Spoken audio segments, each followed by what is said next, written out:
et vaata, ega tunnustamine on suhteliselt sihuke nõudlik protsess ajule, et ma pean ju märkama, ma pean ju analüüsima, ma pean aru saama, et mis see töötaja on teinud hästi. Ja nüüd saavadki kõik asjad kokku.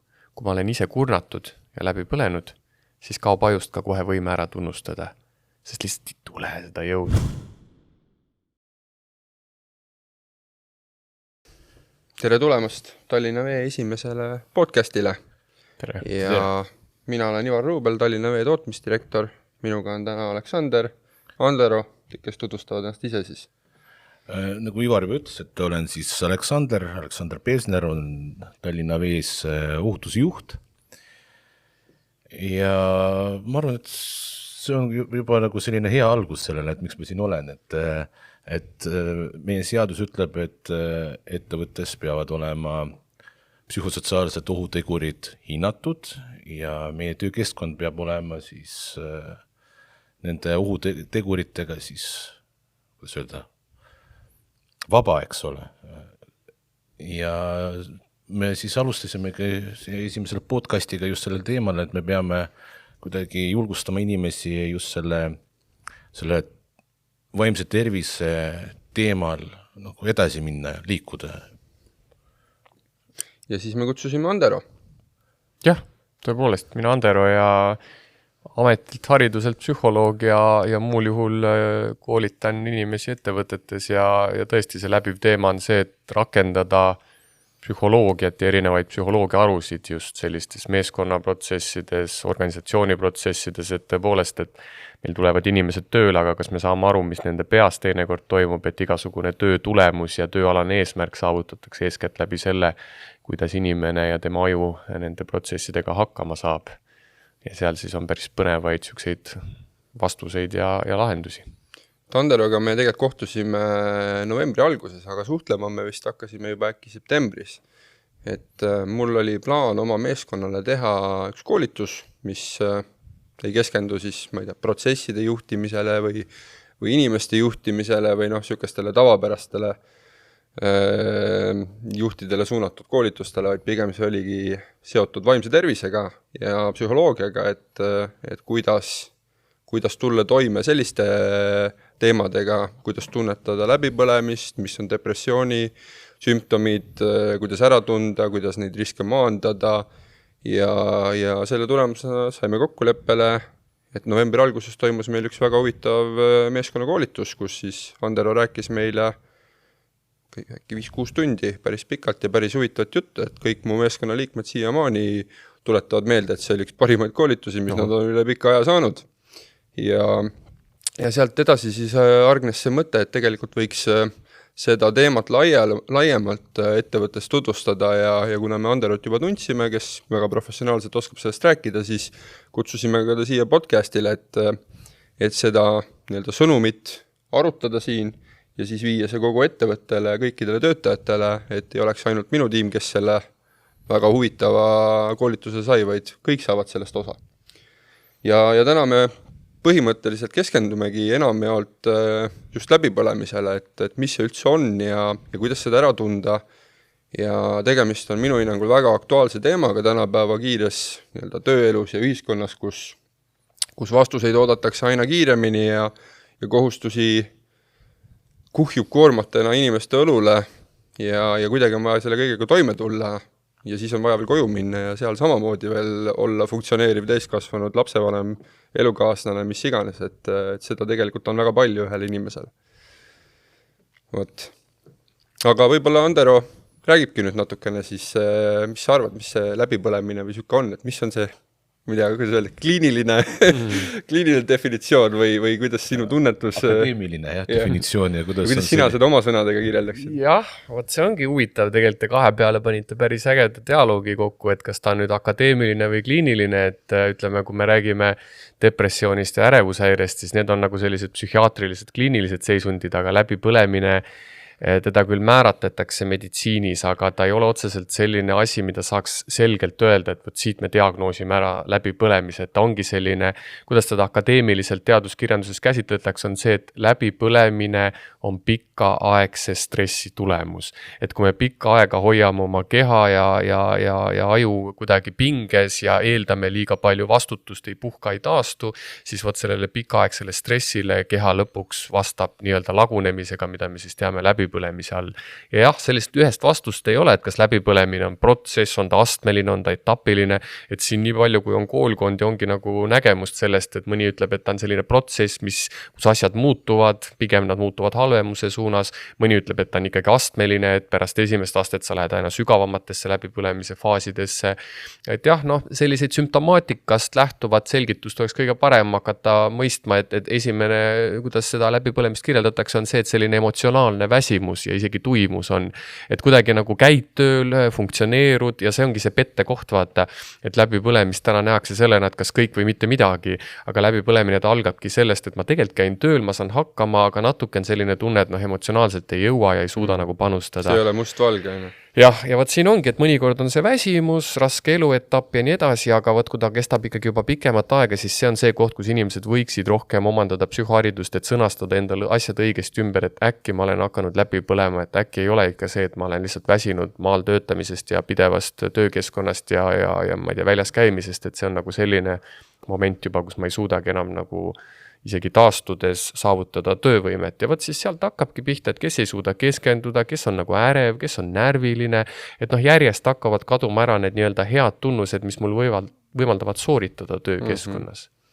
Just. Ja siis kuidas sellele tavainimestele nagu öelda, et mis see on, et kuidas sa kohe tunned ära, et mul hakkas nüüd see läbipõlemine? No vaata, see depersonaliseerimine, see ongi selline hästi võõrsõna, et nagu kuulsin, ei saanud aru, aga läheme edasi, et see depersonaliseerimine, ta võib hästi nagu erinevat moodi võib-olla hakata lahti arutama, aga mina soovitan alati inimestel niimoodi mõelda, et see hetk, kui sa tahad endale öelda, et kuidagi vastik on ja ei taha siin töötada ja keeruline on, siis küsi enda käest, et aga ma tulin ühel hetkel siia ju töötahtega, motivatsiooniga, rõõmuga, et võib-olla see, kuidas mina olen isegi rohkem muutunud selleks, kes ma ei ole, on suurem kui see, et töökeskkond on tingimata muutunud, ma ei tea, kiireks ja toksiliseks. Et võt see ongi see, et ma ei ole enam see inimene, kes ma tegelikult olin, kui ma alustasin seda tööd. Ja mõnel inimesel on ta selline küüniline hoiak, et enam ei suuda nagu lihtsalt sükest musta elutervet huumorit teha, vaid ma olen nagu selline irooniline, sarkastiline, ma kuidagi nagu, selles huumoris on selline pigem nagu noriv noot, et võt see viitabki kõik sellele, et see inimene ei ole enam see inimene, kes ta tegelikult seda tööd alustades oli, et seda võib siis seal depersonaliseerimise all näha. Aga jah, see töösoorituse langus on ka kindlasti see, kus iga inimene saabki mõõta, et kas ma tulen selle tööga sama hästi toime, nagu ma olen varem tulnud ja loomulikult, kui mul on tekkinud tööülesandeid juurde ja ma pean tegema rohkem, siis ongi märgata seda, et ma ei jõua nii palju, aga hästi aus tuleks olla enda vastu, et kas töö on tingimata muutunud keerulisemaks, raskemaks või minu jõudlus on vähenenud teha asjad ära sama edukalt ja ökonoomselt või efektiivselt. Minu isiklik kogemus on, ma arvan ka, et mul ei ole mingit diagnoosi ja midagi, ma arvan, ma olen olnud kas läbipõlemise ääre peal või siis ma olen täiesti läbi põlenud juba ka mingi hetk. Tõenäoliselt läbi põlenud päris ei ole, sest sealt tagasi tulek ilma mingisuguse suurema pausita tundub väga raske ja mingit suuremat pausi mul pole olnud. Küll aga mul on olnud neid hetki, kus ma olen muutunud täiesti apaatseks, igasugused uued algatused, muidu ma ikka teen, üritan olla nagu uusi asju proovida oma inimestele, sisendada seda, et teeme midagi uut moodi või lahendame teistmoodi, et see nagu selline vajadus seda teha on täiesti kadunud, sa ei taha enam algatada, sa tegelikult ei tahaks sedagi teha, mis sul on vaja teha, et selline tunne on vahepeal hommikul ärkad üles, mõtled, et tegelikult tahaks nagu külge keerata ja magama minna, et mingisugust tahet tööle minna enam ei ole. Ja kui sa seal juba oled, siis tegelikult ongi see hetk, kus tuleb vaadata minu arust enda sisse, et mis nüüd valesti on, et see ei ole ju mina.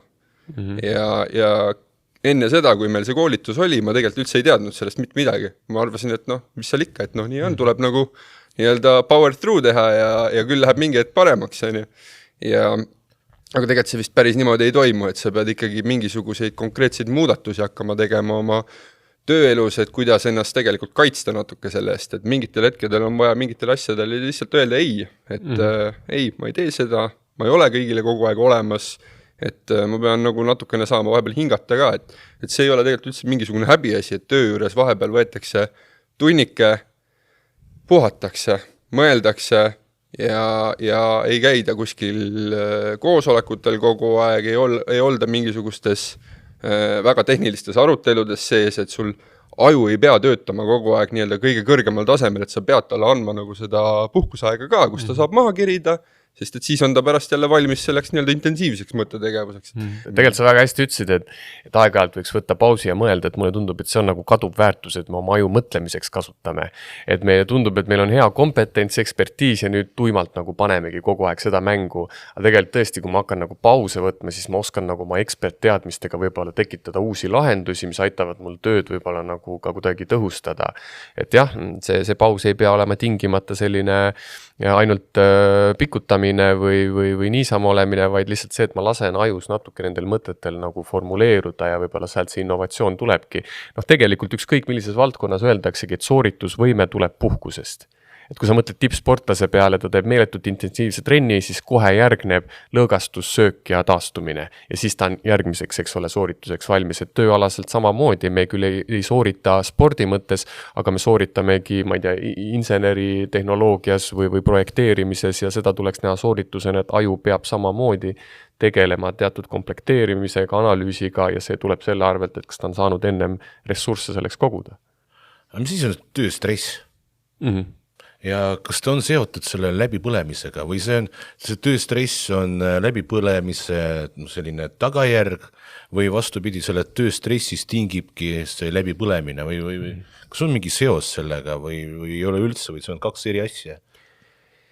Mida mina soovitan inimestel teha, on vältida sellist sõna nagu tööstress, sest täpselt seal akadeemilises maailmas sellist sõnavara ei ole. Me saame rääkida, et on tööst tingitud stressorid, mis põhjustavad minus kurnatust. Et tööstress ta on selline asi, kus me nagu natukene intellektualiseerime seda pinget ja siis meil ei olegi nagu midagi teada, mul on tööstress.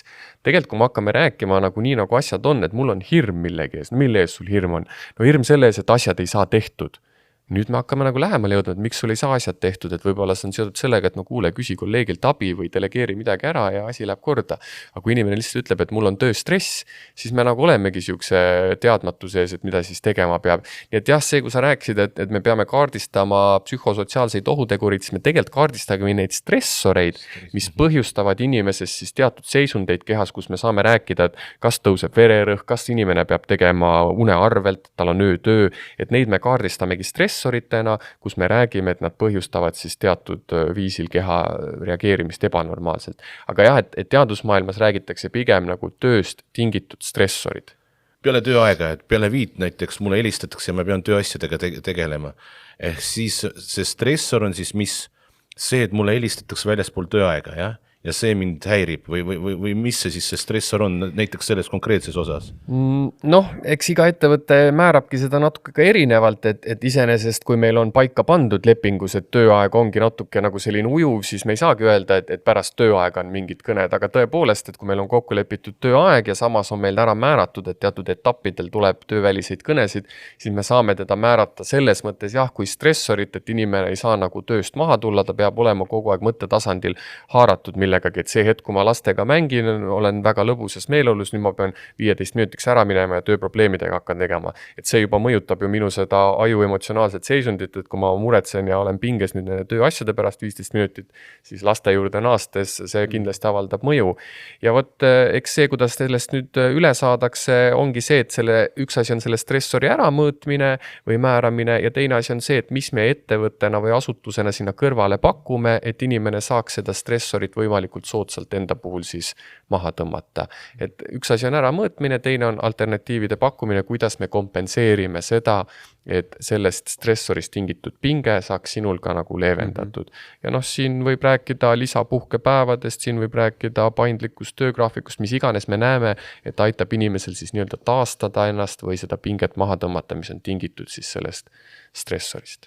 Just, et minu arust väga oluline teema, et ma ei ütle, et see peaks olema soodustatud või lubatud kuidagi, aga see peaks olema alati, kui see on vajalik, see peaks olema alati tasakaalustatud. Et kui mingitel hetkedel tõesti, ma ei tea, mingi väga suur projekt on väga kriitilises faasis, projektijuht, projektimeeskond peab olema seal olemas väljaspool tööaega, võib-olla isegi öösel on ju, et siis mingitel hetkedel on vaja see aeg sellele meeskonnale tagasi anda. Et ta saaks sealt maha tulla, saaks nii-öelda lõõgastuda, et kõik peab olema kogu aeg tasakaalus, mitte see, et tee ja tuleb aina juurde ja mingi asi lõpeb ära, kohe 2 asja visatakse juurde, et noh, see ei tööta pikaajaliselt, et see lõpeb lihtsalt sellega, et inimesed muutuvadki, nagu sa ütlesid, apaatseteks, küünilisteks, igasugune töötahe kaob ära ja lõpuks siis juhtidena oleme me kõik nii-öelda probleemi ees, et meeskond enam ei performi ja tegelikult see on meie enda põhjustatud, mitte kellegi teise. Üks meeskonna efektiivsuse aluskomponente ongi see, et kas meeskonnas on olemas kate. Sest vaata täpselt see, et kui sul üks inimene läbi põleb, teine võib-olla haigestub, siis on automaatselt ülejäänud meeskonnaliikmed kõrgendatud surve all. Aga kui sa oled sellega tegelenud, siis see meeskond jääb efektiivseks. Et jah, see kate on nagu hästi äge asi, millega tegelikult iga juht saaks nagu isegi paberi peal plaani paika panna ja rakendada sealt. Natukene tulles tagasi veel selle asja juurde, mis Aleksander ütles, nende stressorite nii-öelda identifitseerimine, et noh, meie, ma ei tea, mina isiklikult küll ei julgeks öelda, et ma suudaksin seda väga edukalt teha või pakkuda isegi abi oma töötajatele, kellel on mingisugused stressorid, isegi kui ma suudan need identifitseerida, siis aga abi on olemas.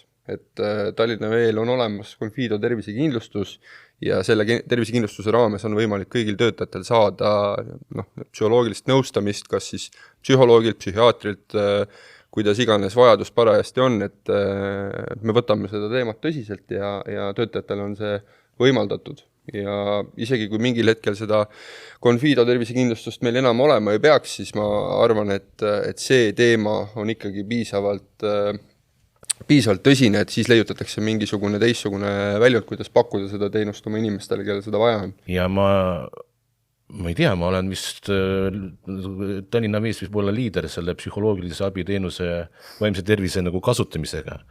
Ja ma leian, et ma olen saanud ka sealt abi sellest, et kindlasti seda tuleb nagu kasutada ja kui inimesed tunnevad, et on ka kodus probleemid, eks ole, siis võivad rahulikult nagu pöörduda siis sinna Confidosse. Ja pigem nii ongi, eks ole, et ei ole isegi vahet, miks sa seda kasutad. Oluline on see, et kui sul on mingi pinge, siis seal saad sa seda võib-olla kuidagi arutada lahti, mõista või mõne tööriista.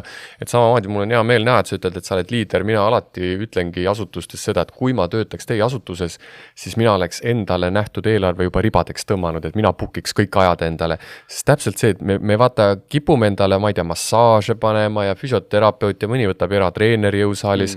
Aga vaata, kui siin on nüüd nagu pinge, et ei saa nagu hakkama, ei saa näiteks trenni isegi minna või kodus rahulikult olla, siis on üks spetsialist minu meeskonnas, kes aitab mu teinekord aru saada, aga mis paljusid tagasi hoiab, ongi see suhtumine, et kui ma lähen, siis mul on midagi viga.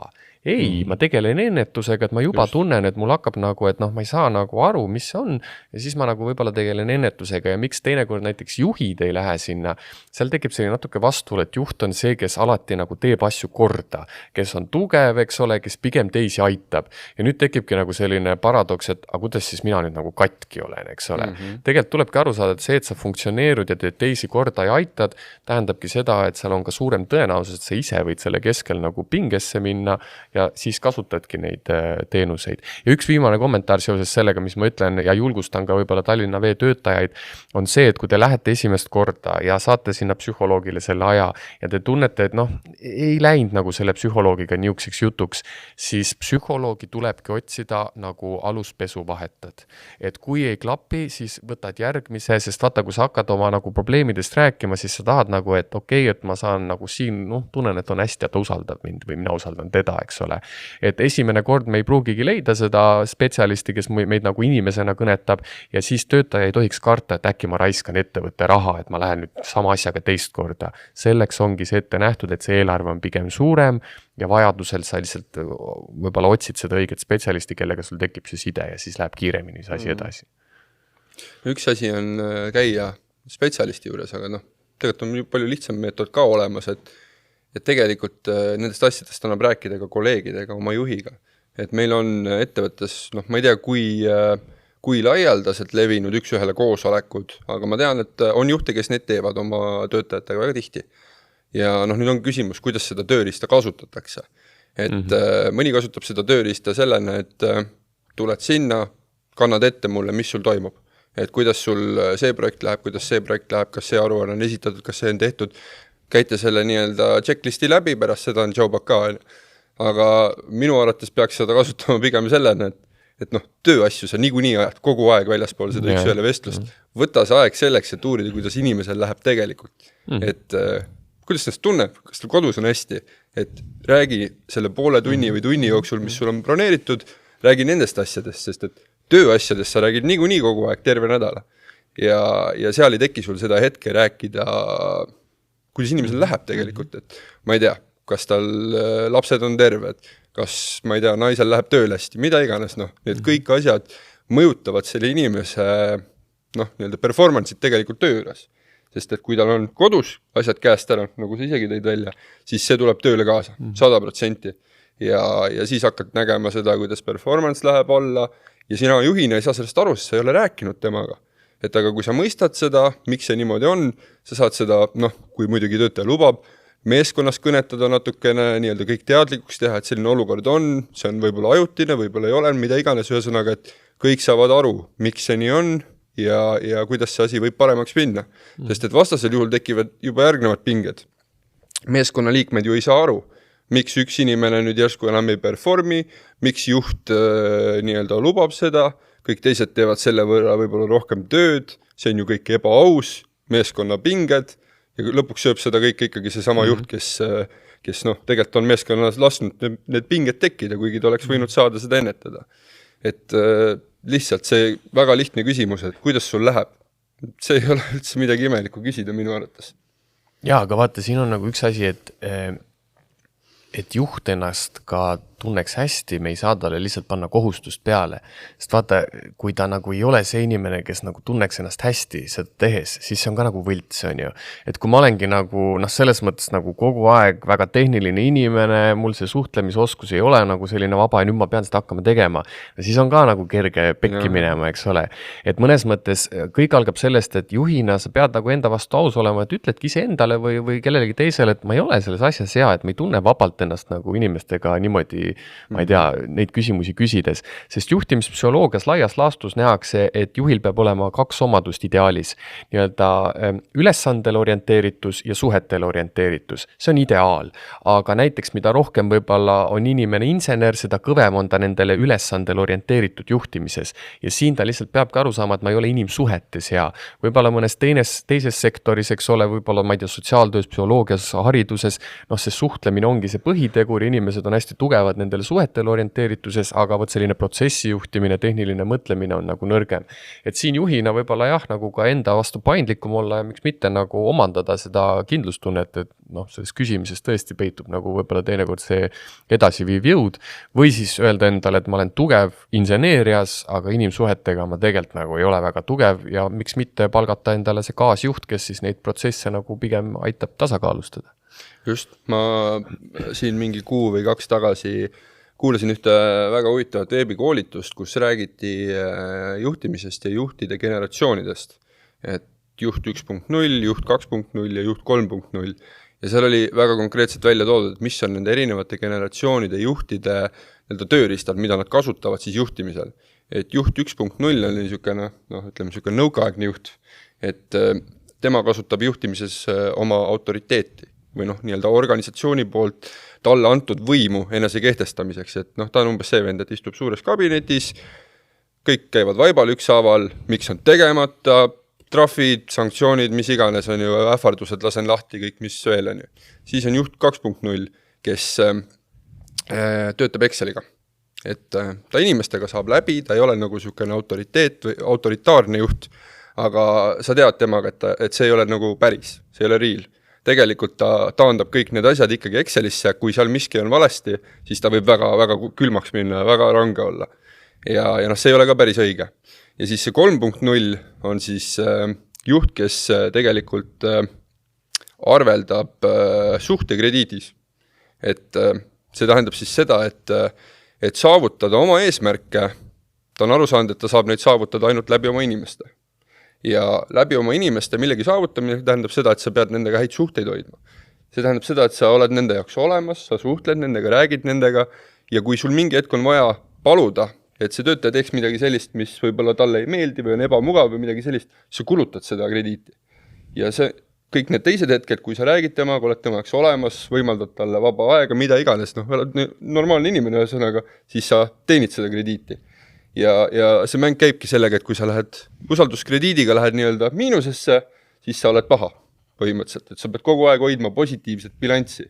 Aga neid juhte, kes tänapäeval niimoodi töötavad, see ei ole nagu tavaline ja ma ei teagi, kas see on ka 100% võimalik, sest et nagu sa ütlesid, et on ülesannetele orienteeritus ja on suhetele orienteeritus.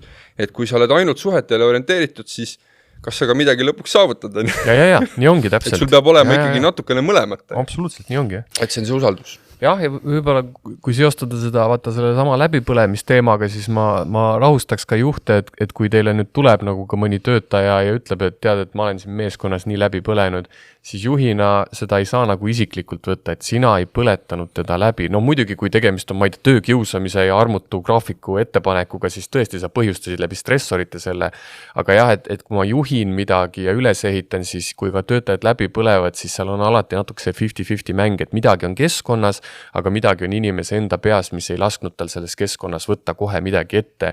Et jah, liiga palju juhte läheb lukku selle peale, et näed, nüüd on läbi põlenud, mina olen midagi valesti teinud ja siis tulevad emotsioonid ja siis võib-olla hakkabki vaata ühe autoritaarsemaks see nagu vestlus või käekäik nagu minema, et jah, ma julgustan nagu, et mitte nagu seda endaga seostama, et mina ju ei ole põhjustanud seda, aga mina saan nagu kas seda ennetada või sealt välja tulla, toua inimest, et need on nagu minu kontrolli all, jah.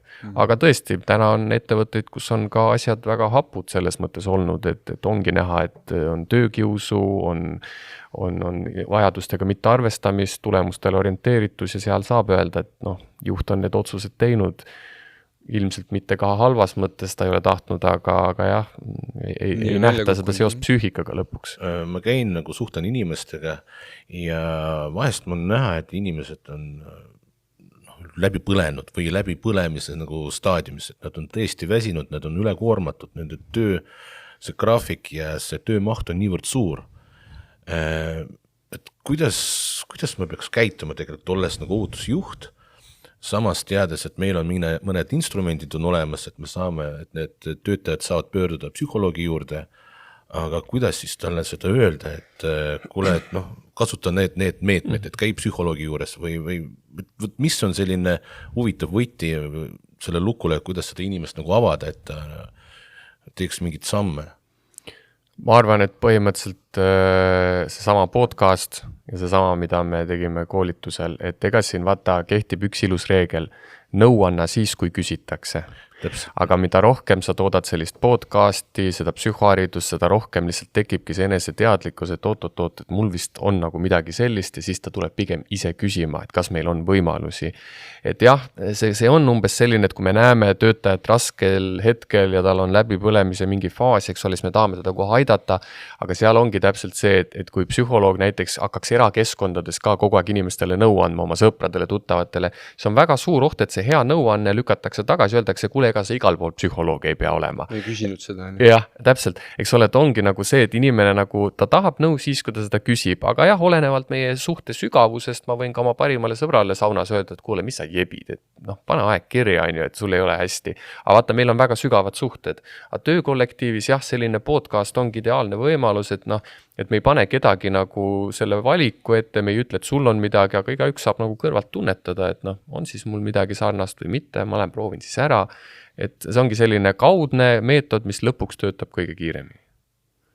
Me saame ainult julgustada ja rääkida sellest, muuta seda nagu, ma ei taha öelda normaalsuseks, aga võib-olla just normaalsuseks, muuta sellest teemast rääkimine normaalsuseks meie töökeskkonnas, et inimesed ei tunneks seda mingisuguse tabuune, et kui ma olen nüüd läbi põlenud, siis ma olen kuidagi nõrk või ma ei tea, pärast saab veel juht teada, lastakse lahti või et see niimoodi ei ole. Et keegi ei peaks seda kartma, sest et inimene on ju võetud tööle mingil hetkel ja ta on hakkama saanud, ta on väga hästi hakkama saanud võib-olla ja kui nüüd enam ei saa hakkama, siis ei tähenda, et selles inimeses on kuidagi nüüd mingisugune selline muutus toimunud, et ta nüüd enam kunagi ei saa mitte millegagi hakkama. Et see on mingisugune ajutine hetk, sellest on välja tulla ja see inimene on täpselt samamoodi suuteline edasi performima. Et jah, noh, siin on ka see muidugi see enesehinnangu küsimus, et kui sa nii-öelda sinna faasi juba lähed või oled nagu sukeldunud kuskile sinna läbipõlemisse, ei ole veel depressiooni jõudnud, siis see enesehinnang hakkab sul kannatama. Et sa ei tunnegi, et sa oled enam suuteline midagi tegema, sa ei näe, et sa oled väärt midagi, sa enam ei saa arugi, miks sa seal oled ja võib-olla ka tekib sul see nii-öelda petturi sündroom, et sa kardad, et inimesed saavad teada, et tegelikult sa ei oska oma tööd. Aga sa ei mõtle sellele, et aga kui ma ei oskaks oma tööd, siis ma ju ei teeks seda tööd ammu. Ja vaata, siin on tegelikult nagu selline teaduskorrektne lähenemine, et sa väga hästi sõnastasid, et vaata, et kui ma hakkan läbi põlema, siis see võib minu enesehinnangut alla tuua, aga võib-olla on vastupidi. Võib-olla minu madal enesehinnang põletaski mind läbi.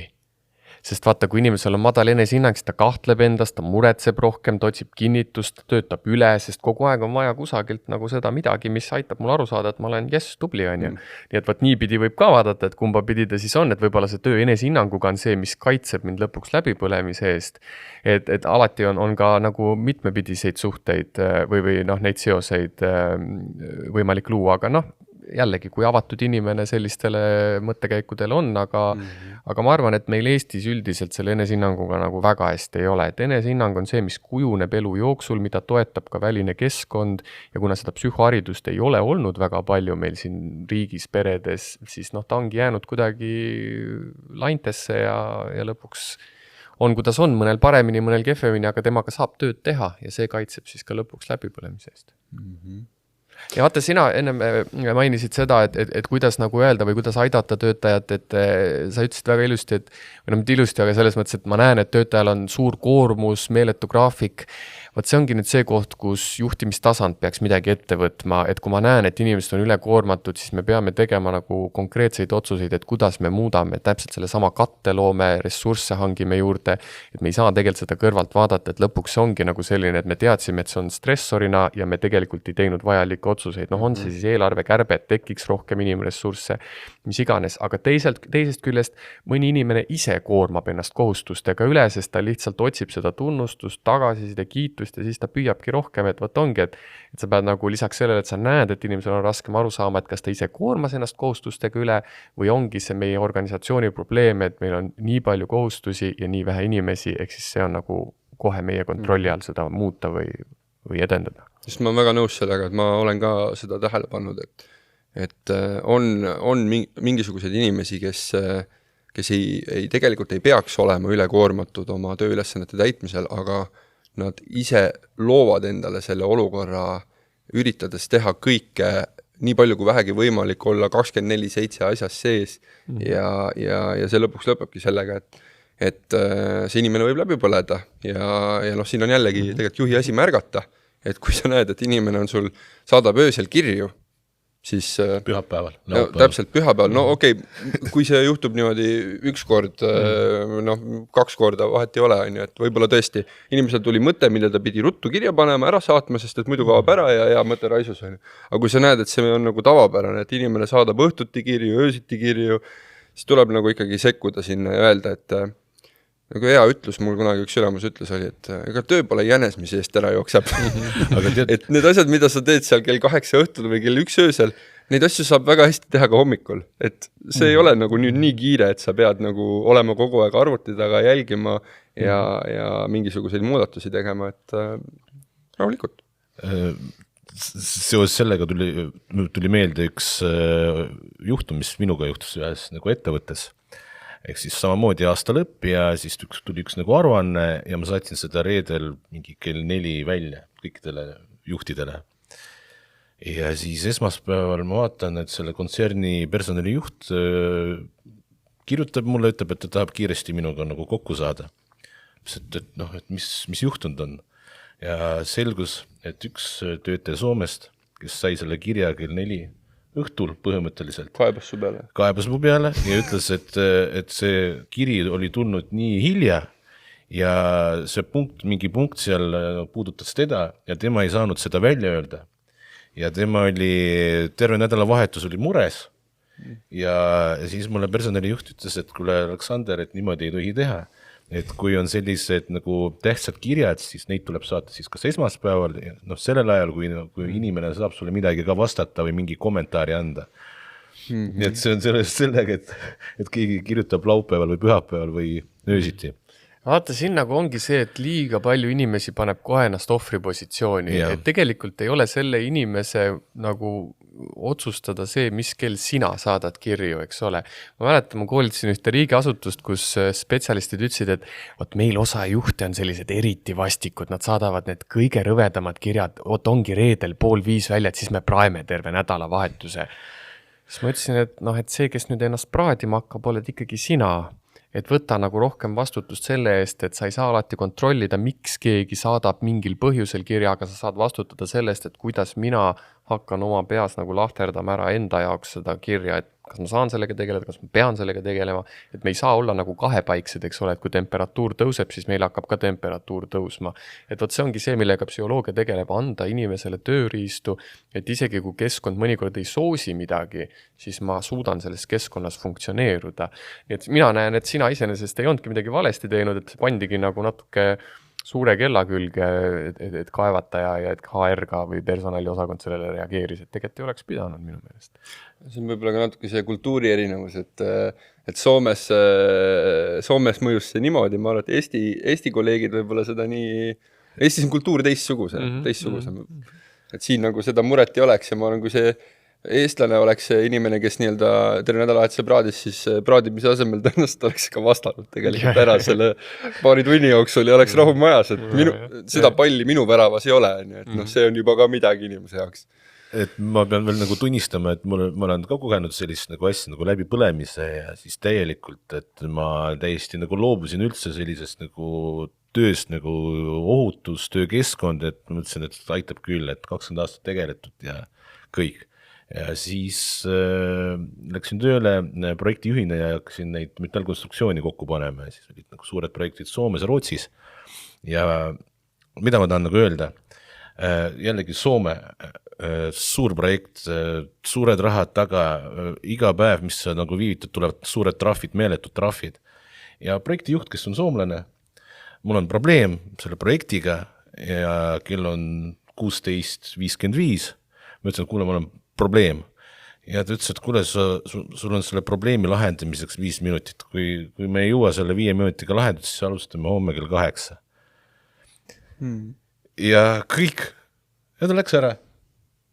Ja hommikul kell 8 muidugi probleem oli, et temal nagu lahendatud, meie poolt oli see kõik tehtud, siis ta küsis, et kuule, kuidas siis selle probleemiga eilsega, see on tehtud. Ta ütles, et näed, ei olnudki probleemi. See on, kuidas nagu Soome projektijuhid nagu käitusid, eks ole, kogu selle asjaga, aga noh. Äkki ta tunnetas, et sa üritasid seda ahvi tema õlule panna ja siis ta distantseerus sellest, ütles, et see on sinu probleem. Et seda peab ka mõnikord oskama teha, et muidu lased ennast üle laadida teiste inimeste muredega. Aga peale seda läbipõlemist ma õppisin jälle nagu tänu psühholoogidele sellist nagu kognitiivne käitumisteraapiat, eks ole, et see põhimõtteliselt, mis see on, et sa oskad asjadele või mingite protsessidele nagu stoppi öelda, vaadata seda asja nagu kõrvalt ja noh, mitte emotsionaalselt seest, eks ole, vaid vaadata nagu kõrvalt ja siis nagu vaadata, et mis see sulle toob, mis on sellest nagu positiivne nagu külg. Et kokkuvõttes igasugune negatiivne asi on see meie suhtumine.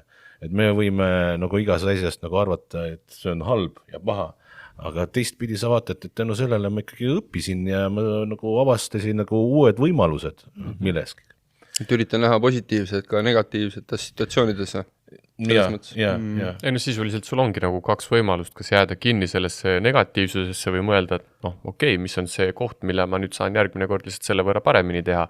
Kohe muutubki see, kuidas ma sellele reageerin, kas ma jäängi muretsema või ma saan aru, et jah, endiselt on halb, aga vähemalt on mul tulevikus üks tööriist rohkem. Just. Ennem me rääkisime natuke ka sellest enesehinnangust ja sa väga huvitavalt tõid välja selle, et kui inimestel ongi madal enesehinnang, siis nad põlevad tänu sellele läbi, sellepärast, et neil on pidevalt mingi tõestamisvajadus, nad vajavad seda tunnustamist ja kui nad seda ei saa, siis nad nagu tunnevad ennast väärtusetuna.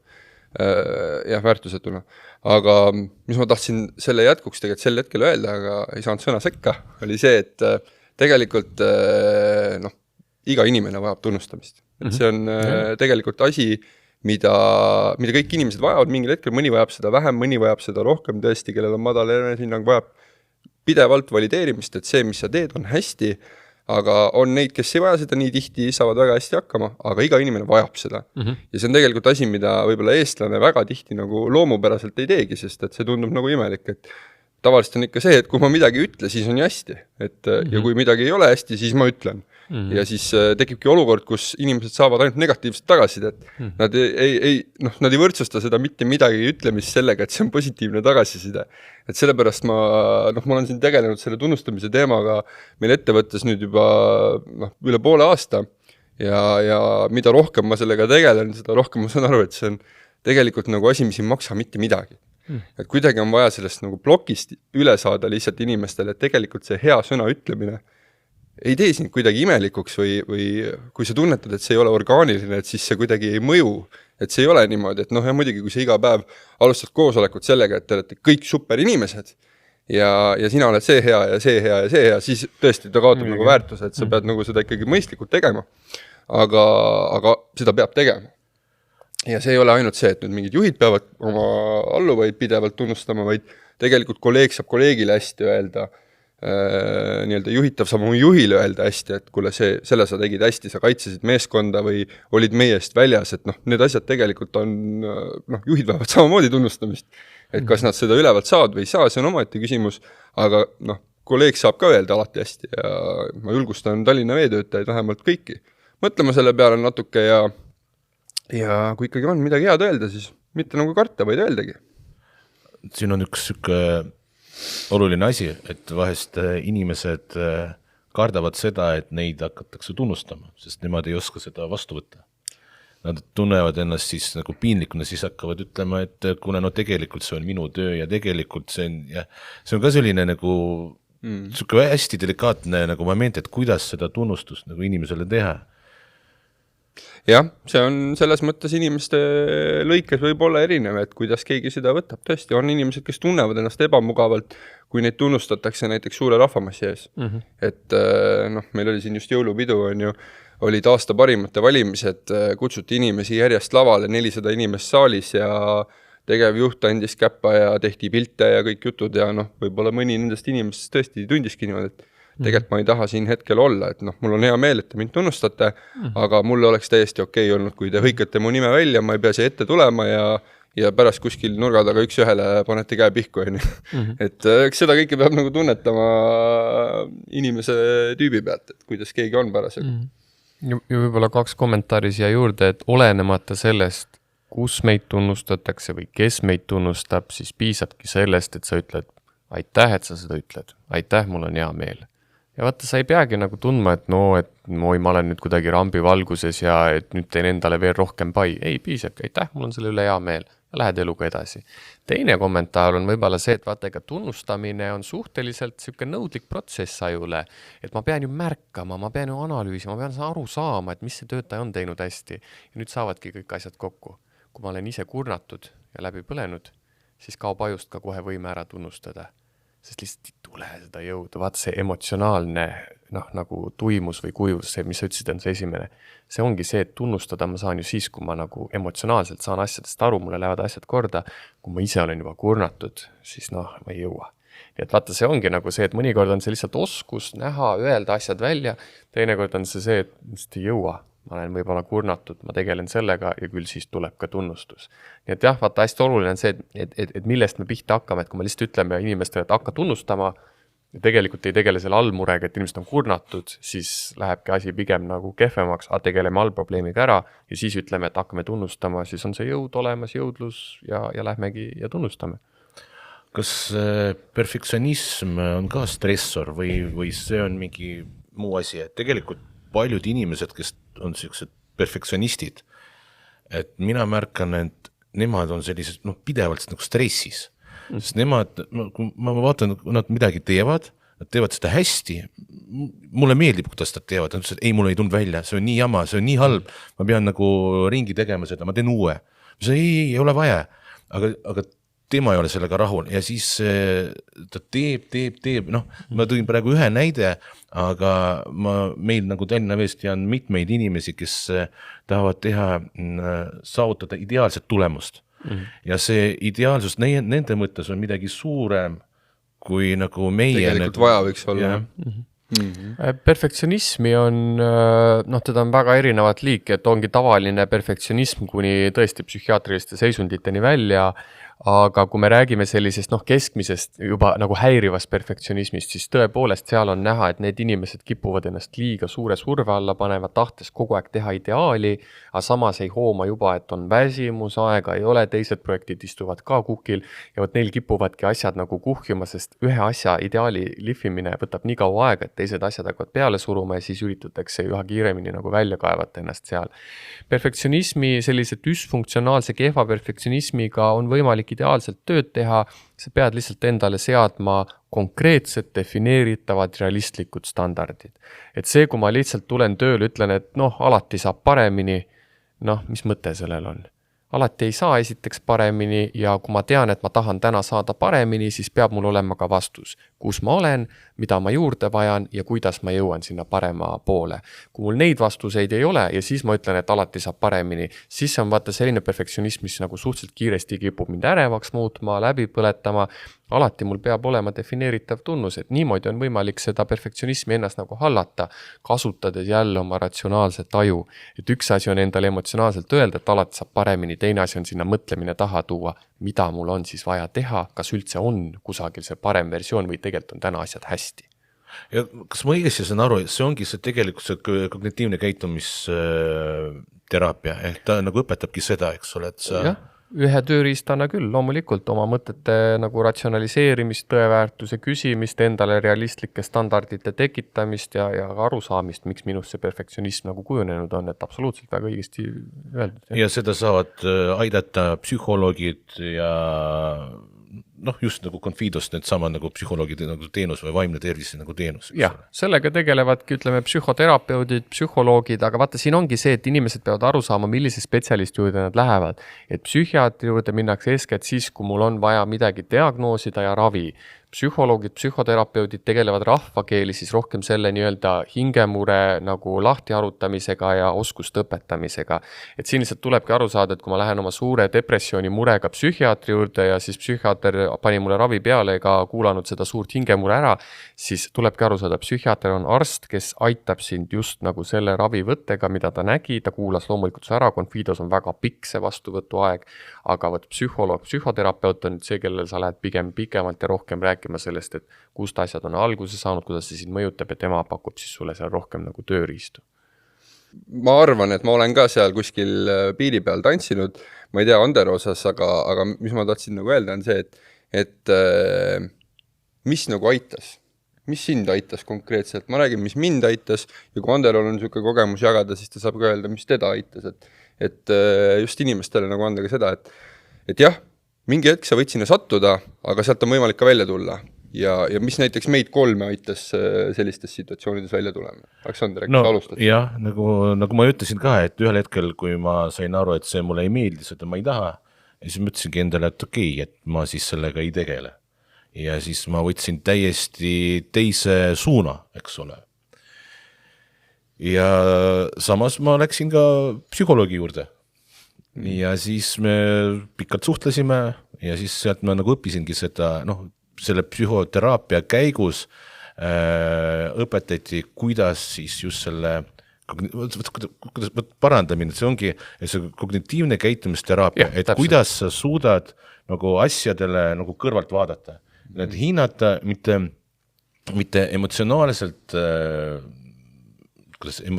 seisust, vaid siukse terve mõistusega. Et jah, asi on praegu siin, aga vaatame, kuidas see asi olukord välja näeb. Et mis sind praegu nagu häirib, millised momendid sind häirib, kuidas sa saad kas sa saad neid mõjutada või sa ei saa neid mõjutada. Ja kui sa saad neid mõjutada, siis kuidas ja siis mõjuta neid. Ja kui sa ei saa neid mõjutada, siis ei ole mõtet sellega asjaga nagu üldse tegeleda. Ja see nii kerge see lõppkokkuvõttes oli. Ja teine oluline moment mind õpetati, kuidas lõõgastuda. Ja see, ma leidsin, avastis enda jaoks sellist nagu asja nagu meditatsioon, eks ole. et mis asi see meditatsioon on, et kuidas sa nagu puhkad, kuidas su aju puhkab ja selles meditatsioonis ongi üks asi see, et noh, mõned arvavad, et see on lihtsalt, et sa ei ole mitte kusagil, sa ei mõtle mitte millestki, aga tegelikult nagu mulle seletati, et sa õpidki nende mõtted, mis sul nagu meditatsiooni alla tulevad, sa oskad neid fikseerida ja kõrvale panna. Ja siis jälle nagu tunnetad oma keha, oma hingamist ja mõtted tulevad jälle sulle nagu peasse, sa jälle neid fikseerid, mõtled nendest, noh, kuidas mõtled, et jaa, need on olemas, aktsepteerin, täitsa nagu see probleem või see asi on olemas, aga praegu, kuidas mu hingamine on. Ja tead, alguses need meditatsioonid olid 2-minutised, 3-minutised, 10-minutised ja siis 20-minutised. Ja ma leian, et see on ka üks moment, kust ma saan oma selliseid nagu emotsioone vahest nagu mitte ära külmetada, vaid kuidagi aru saada või mõista neid. Ja, et 2 asja, üks oli teraapia ja teine oli siis õpetati seda lõõgastamist ja meditatsiooni.